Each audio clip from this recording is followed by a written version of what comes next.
What's up, everyone? Welcome to Power Play with CJ. I figured I'd combine hockey and politics and talk about the Red Wings' new arena and the fact that public funding will go towards it. You know, with Detroit going through one of the largest bankruptcies in the history of the United States, I think it's poor timing. And my biggest thing with public funding going towards sporting arenas, the cautionary tale is Miami Marlins, and we're a year and a half in a Marlins stadium in Miami, and you look at how much money the Jeffrey Lurie pocketed from the city of Miami, Miami-Dade County, state of Florida, to build that arena. The monstrosity that it is. He went out. He signed some big name players and then trades them away for 3 cents on the dollar, and then pockets all this money. It doesn't put a quality team on the field. Doesn't do his part. And I don't think that's the case with Detroit. The Ilitch family is class personified. They're going to do what it takes. They're everything that's right about the city of Detroit. But at the same time, I don't see how you can be shutting down crucial services in Detroit and still find a way to shell out about $200 million for a hockey team. I don't. Maybe give tax breaks down the line or something, but I just don't think. It's not a lump sum. It's. There's a bad feeling when there's money in my pocket going towards stuff that's going to profit billionaires, without a ton of kickback.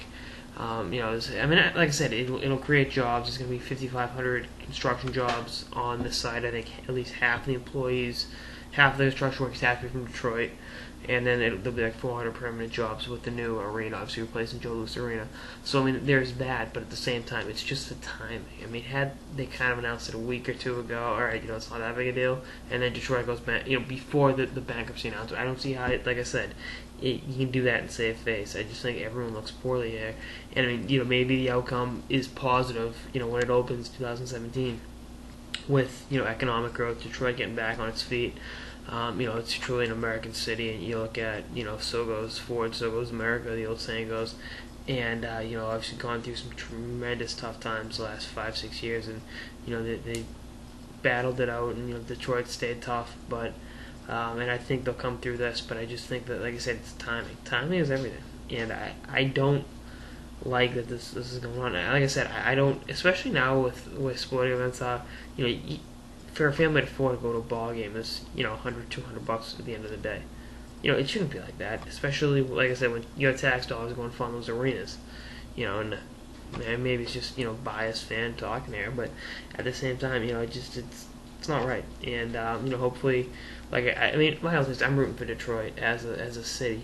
I was rooting for them in 2008 when they, with the bailouts and everything, and how that adversely affected a lot of good people in a great Midwestern, a great American city.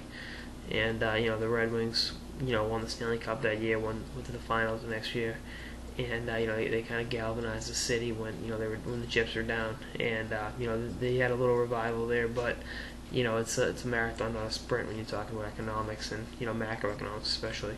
And hopefully, like I said, this all works out, but it kind of leaves a sour taste in my mouth right now.